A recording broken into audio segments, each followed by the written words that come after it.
título que eu queria falar, simplesmente fé. Essa passagem, ela é muito rica, muito extraordinária. E encontramos Pedro que andou em cima das águas, sim ou não? Mas um Pedro que também afundou nas águas, sim ou não? Mas Pedro, quando tomou a iniciativa de andar sobre as águas, Jesus liberou uma palavra só para ele. Qual foi? Bem alto. Vamos todo mundo junto, 1, 2, 3. Foi o suficiente para Pedro andar sobre as águas. Quando Pedro afunda, começa a submergir, a palavra que Jesus usa não é uma palavra, mas uma palavra que forma uma frase inteira. Jesus diz: homem de pouca fé, ou pequena fé, depende da tradução, por que duvidaste? Como é que alguém tem pouco e muito ao mesmo tempo? Mas o que Jesus diz é homem de pouca fé. Como é que alguém tem pouco fazendo muito? Porque o que ele fez foi muito. O que Pedro fez foi muito. Pedro andou sobre as águas. Andou sobre as águas. Teve fé? Teve. Porque Jesus disse que ele teve fé. Mas teve pouca fé. Mas ele fez muito? Fez. Como alguém pode fazer muito? Muito. E ser considerado pouco?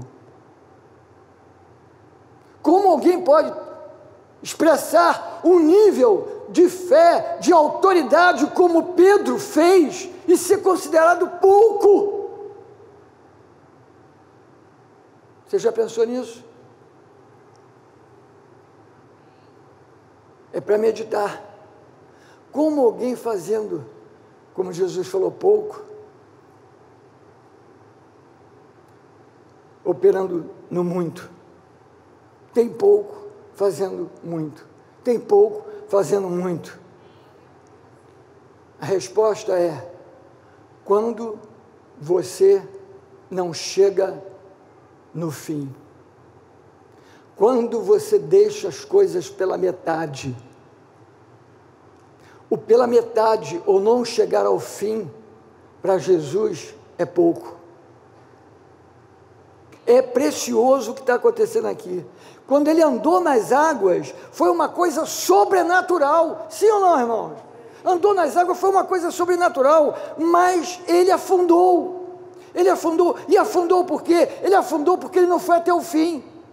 Ele afundou antes de chegar.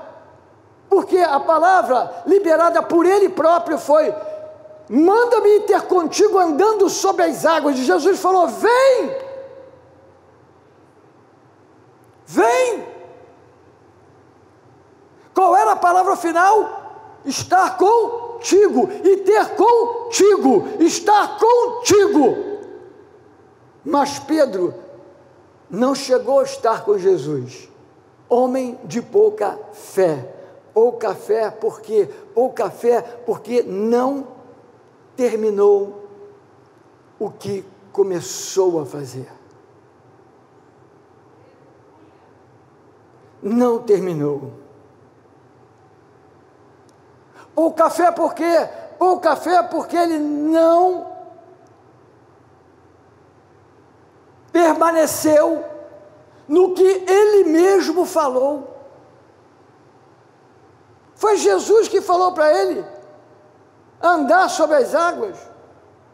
Foi, irmãos? Jesus deu a dica? Convidou-o? Não. Foi determinação de Pedro. Manda-me ter contigo andando sobre as águas. Ele não conservou a palavra que ele liberou. Ele não botou a palavra que ele liberou em prática.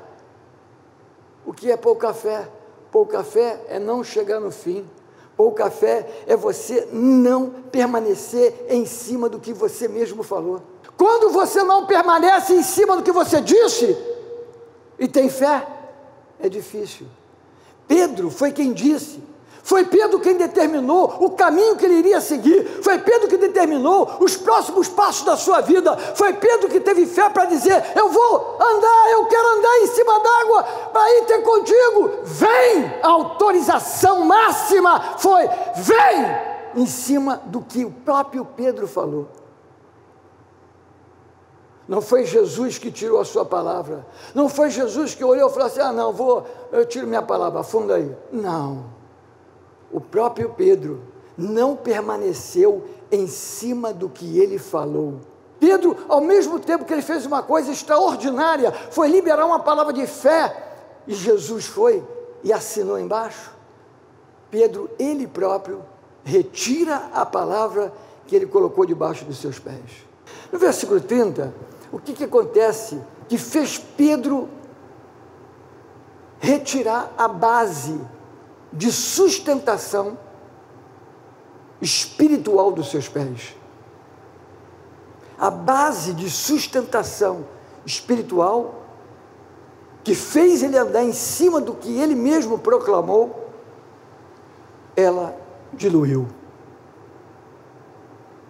Deus, Jesus aqui no caso, fez as palavras dele virarem concreto para andar em cima d'água, mas de repente a coisa virou líquido, diluiu, ele começou a afundar. Por quê?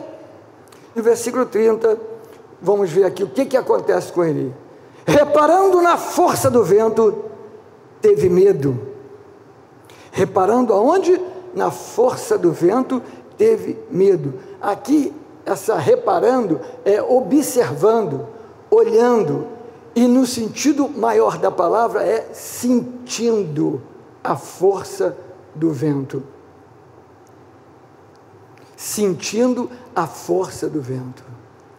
Porque o vento a gente não enxerga. O vento a gente sente ou vê a sua ação.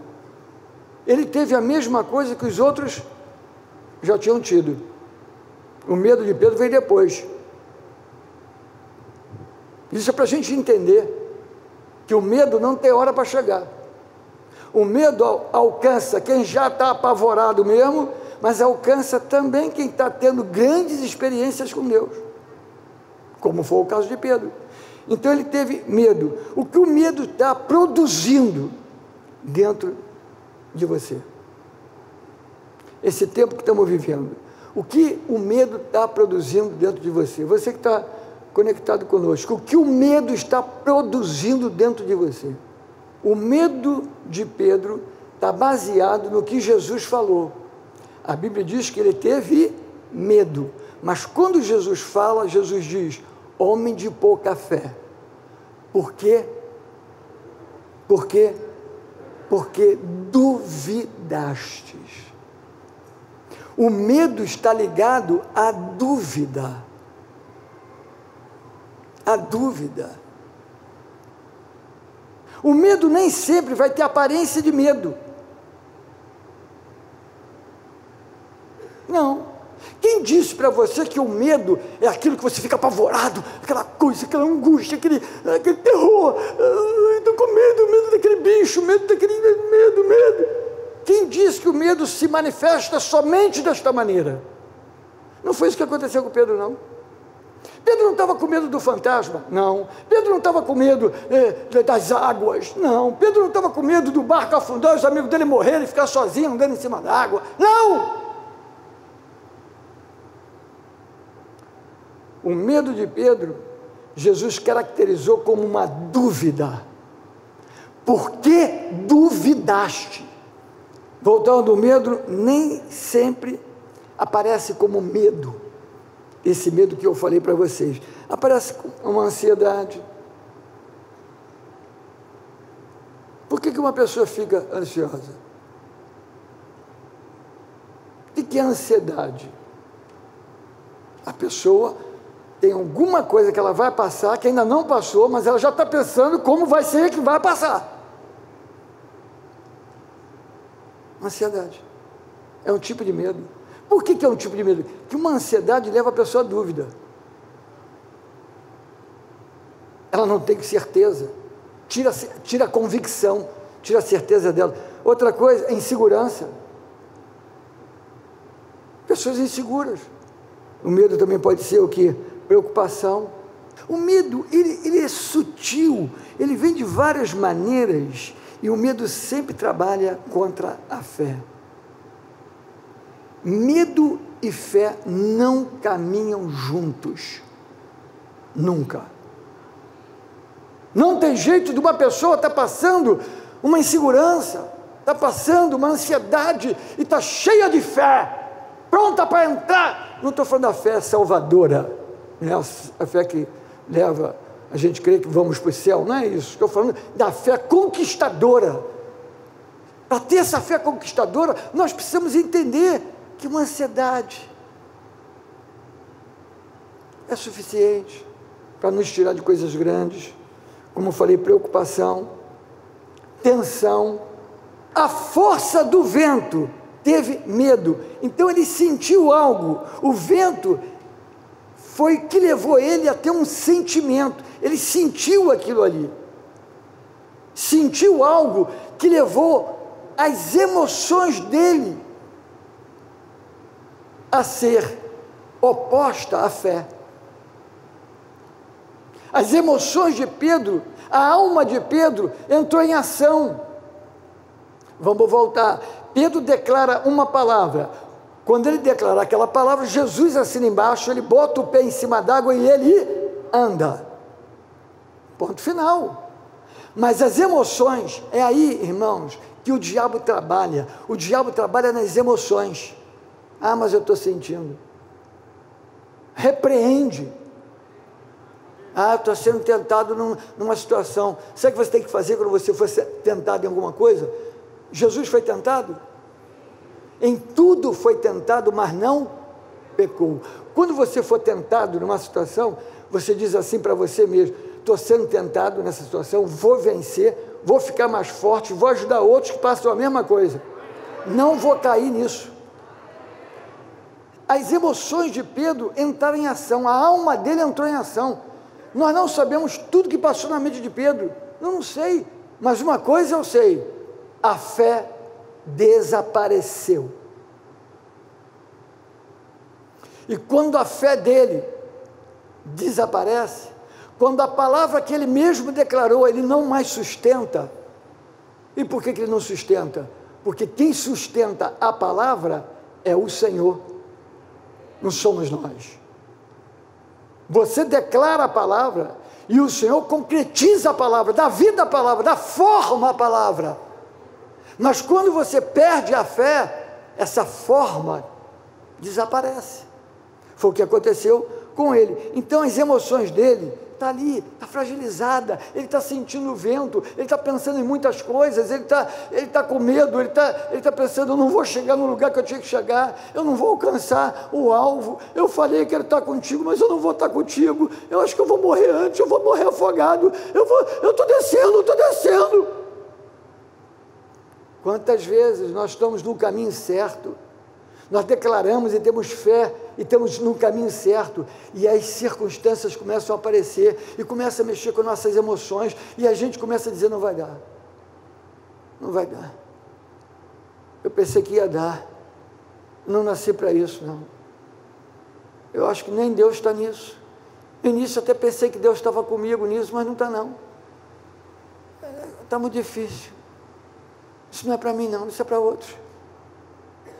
Quantas dúvidas como a de Pedro vêm a nós para tirar palavras que Deus quer ouvir, palavras que você já falou, que está conivente com a vontade de Deus, mas a dúvida quer tirar. Em nome de Jesus, você não vai desistir de dizer: eu vou continuar declarando, meus filhos servirão a Deus. Eu vou continuar declarando, meu marido vai servir ao Senhor, minha esposa vai servir ao Senhor. você vai continuar declarando, a empresa que eu trabalho vai para um novo nível, o patrão vai saber que fui eu que orei e Deus moveu. Você não vai desistir daquilo que Deus colocou na sua mão. O vento, então, é o que você sente nas emoções. E as emoções é a coisa que mais nos tira do espiritual. Emoção. Emoção. Emoção.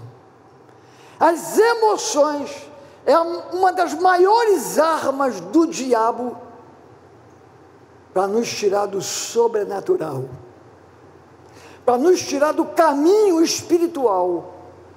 Aqui com Pedro a gente vê que o que ele sentiu foi mais importante do que as experiências espirituais. Versículo 30 ainda, começando a submergir, gritou, salva-me, Senhor! Diz lá no versículo 31, que Jesus prontamente estendeu a mão e pegou Pedro pela mão, sim ou não? O que é isso? Pedro estava em boas mãos, mas não tinha mais fé. Aqui a gente vê que Pedro está na companhia de Jesus, segurando na mão de Jesus, uma companhia perfeita com Jesus, mas não atua mais em fé. A tua fé vai demonstrar na terra do que Deus é capaz. Quando Pedro estava andando em cima d'água, os discípulos, ao verem ele andando em cima d'água, eles só poderiam dizer o quê? Como que Jesus fez um negócio desse? Como é que Pedro consegue andar lá em cima da água? Foi Jesus que mandou, foi Jesus que falou para ele ir. Mas porque ele afundou, volta ao início. O comentário é outro. Quando a gente anda em fé e afunda, ninguém lembra da nossa fé, só lembra que a gente afundou. Por quê? Para que alguém vai lembrar de uma fé que passou? Tudo que é para ser lembrado tem que ser agora. Tem fé é hoje, tem fé é agora. A tua fé do passado já morreu, já acabou, é para agora. Você vai andar, você vai pisar no mesmo caminho de poder que Jesus pisou, que Jesus andou. O maior erro nosso é afundar e ficar boiando, com esperança de que boiando nós vamos chegar a algum lugar. Quero dizer para você, se afundou, pede socorro ao Senhor, se levanta e tenha fé, para nunca mais pisar em falso ou deixar suas emoções levar você para naufragar na vida. Vem um novo nível maior na sua vida, meu irmão, um novo nível da presença de Deus na sua vida, um novo nível na tua casa, um novo nível na sua família, um novo nível na sua vida.